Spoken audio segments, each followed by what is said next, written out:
She still wears knockoffs, even on Easter. Isn't that adorable? Laughter. Clinking silverware.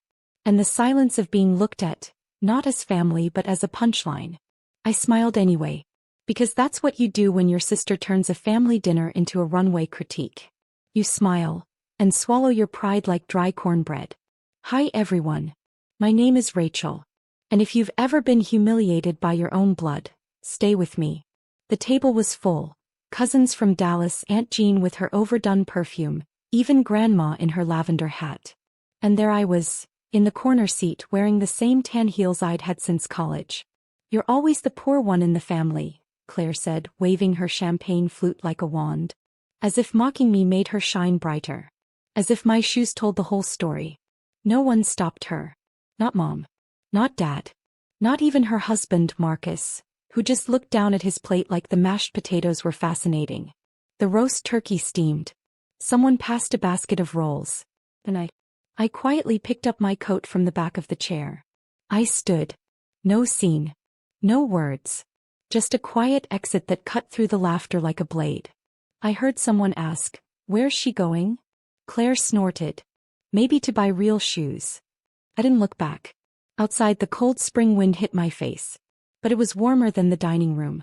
I walked home. Heels biting. Eyes burning. Still holding the slice of dignity I had left.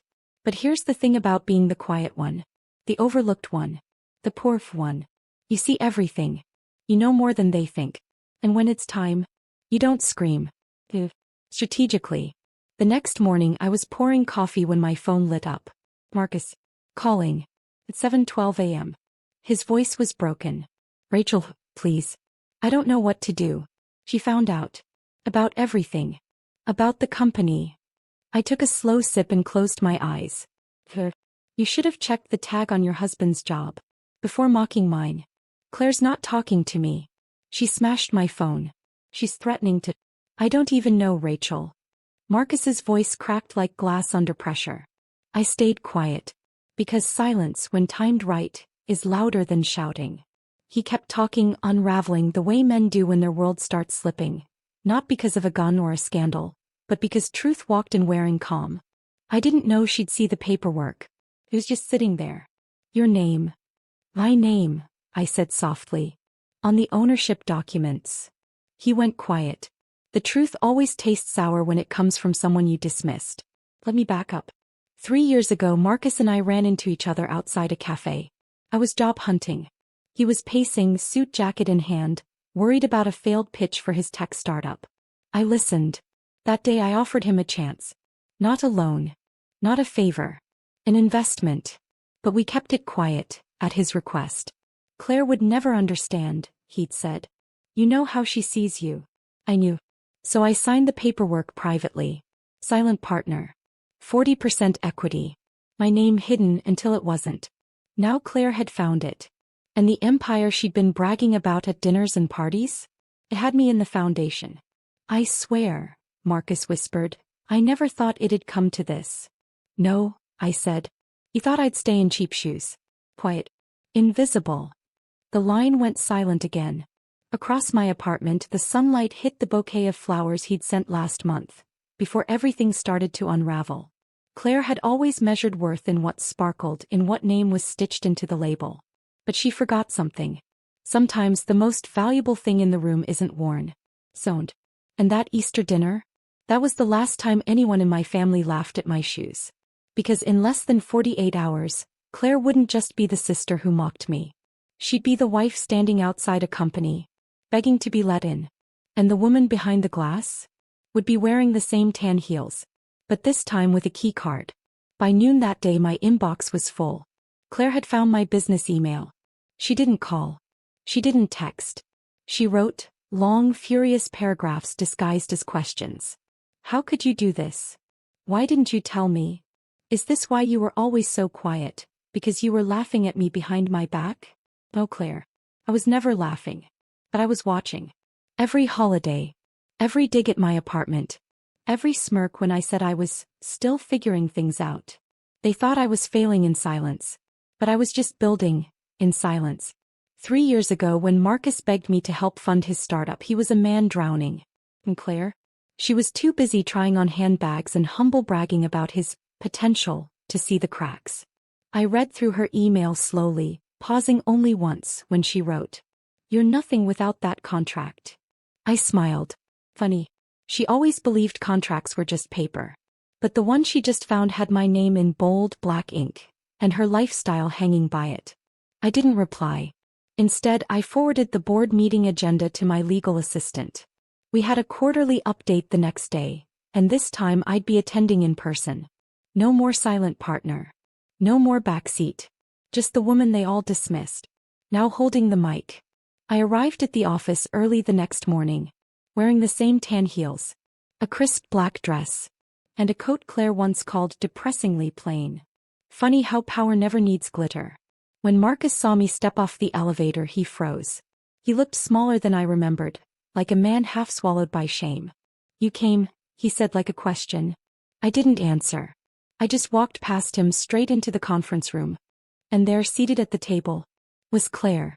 Ready, tight-lipped, and gripping a folder like it might save her. It wouldn't.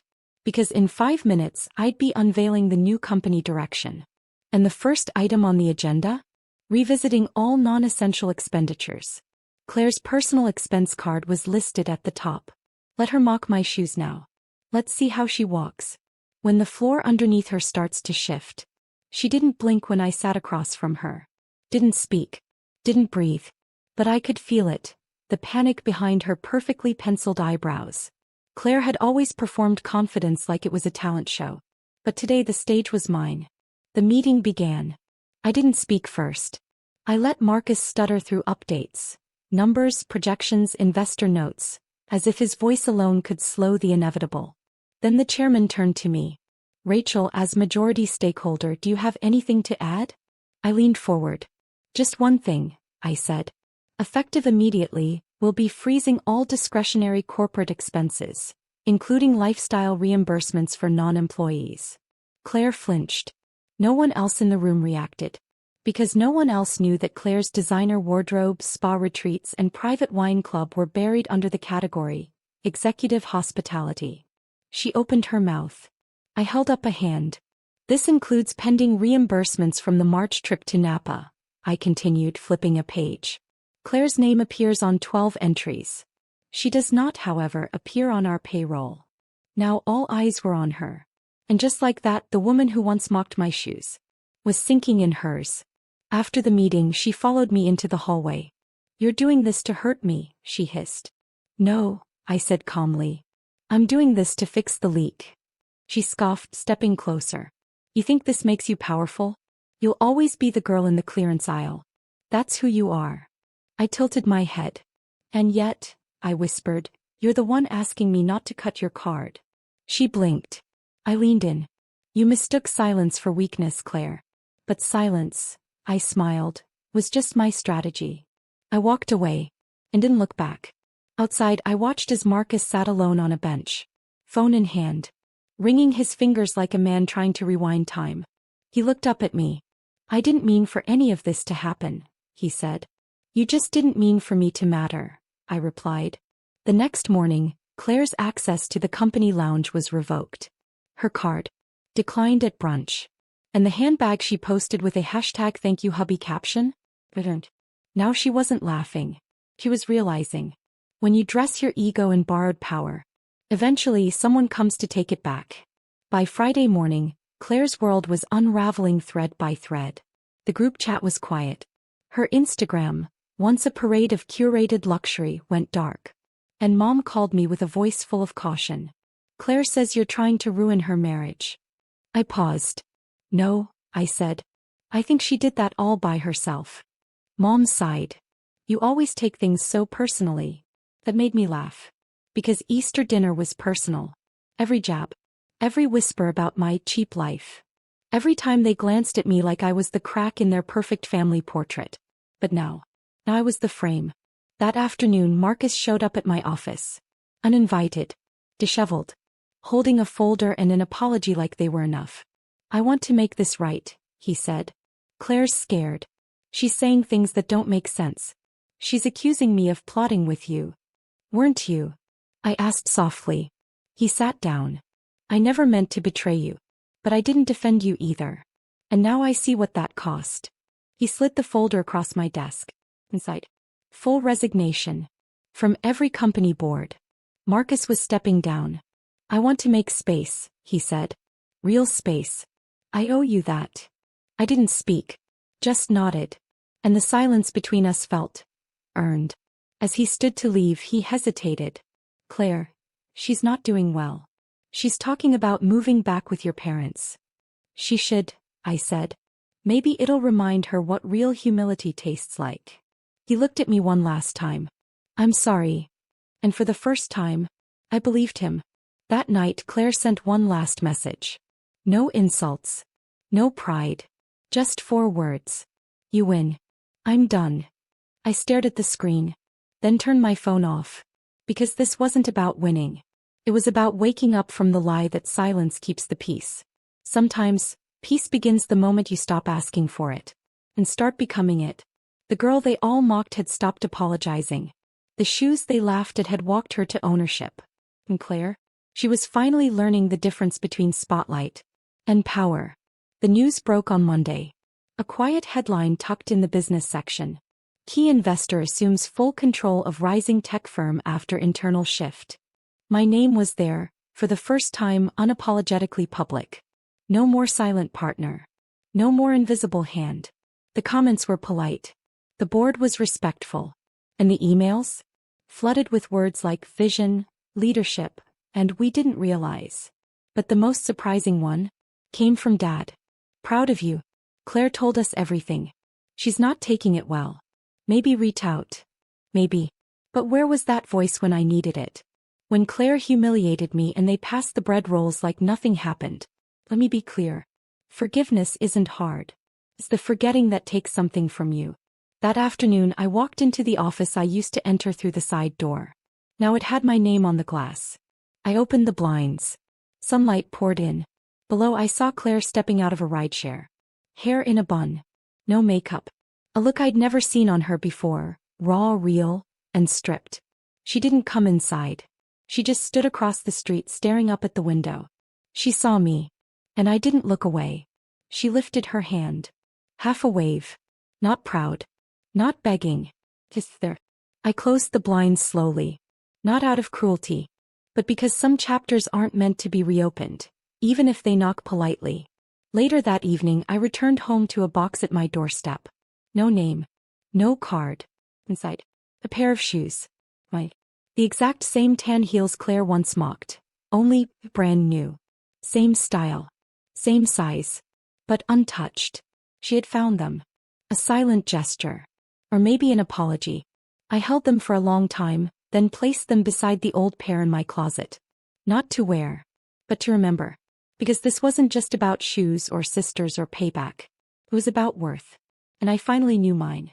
I didn't return the shoes. I didn't text Claire. I didn't need to. Because silence, when rooted in strength, is a response.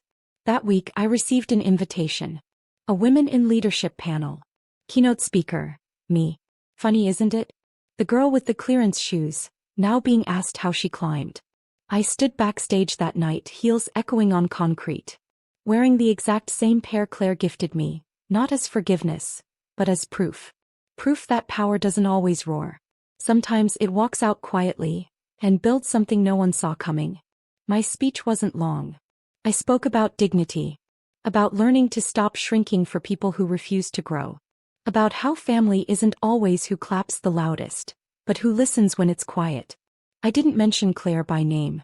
But I saw a few audience members lean in when I said, sometimes, being underestimated is the biggest investment they'll ever make in you, without realizing it. Afterward I stepped off the stage and walked toward the lobby. And there she was. Claire. Alone. No entourage. No heels. Just standing by the window like someone trying to understand reflection for the first time. We didn't speak right away. She glanced at me. Then down at my shoes. A breath. They're beautiful, she whispered. I nodded. They always were, I replied. She looked back at me, eyes soft but red. You didn't deserve how I treated you. I studied her. The proud, loud sister who'd once used my struggle as her entertainment. Now, unraveling in the most honest way possible. And I realized revenge wasn't what healed me. It was the reminder that I had never been less, that her words didn't shape my worth, that quiet strength was always louder than public humiliation. I placed a hand on her arm just for a second, not to mend everything, but to close the wound that never needed to stay open. She didn't follow me when I walked away. Some moments end better in silence, because peace doesn't always come in reunions. Sometimes, it just comes when you finally stop needing them to understand. Spring turned to summer. The inbox slowed. The calls stopped. And for the first time in years, so did I. No proving. No climbing. Just breathing.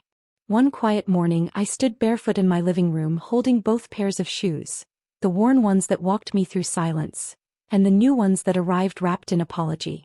Side by side they looked the same, but one pair held history, the other healing. That's when I knew. I'd forgiven Claire. Not with words. Not with grand gestures. But with space. Because real revenge isn't destruction. It's evolution. And I had evolved. Later that day I received one final email. Not from Claire. Not from Marcus. But from a woman in the audience at the leadership panel. She wrote, "Thank you. Your story gave me the courage to walk away from a sister who mocked my dreams for years. I packed my bags that night. I'm not scared anymore." I read it 3 times. Because that's what healing does. It ripples. It reaches. It rewrites stories in rooms you've never entered. I replied with one sentence. Walk in your worth. Never apologize for the noise your silence makes. That evening I dropped off the old shoes at a donation box. Someone else could walk their own journey in them now. I didn't need them anymore. I kept the new pair, not for status, not for fashion, but as a reminder. That power doesn't come from being invited to the table. It comes from building one of your own. And when you do, the ones who mocked your hunger will find themselves starving at doors they used to slam. Let them. Because if pain taught me anything, it's this. Never measure your worth by the people who misread your value. Measure it by what you built. Quietly, patiently, and without applause. And when they come back, smile. But never shrink. Not again.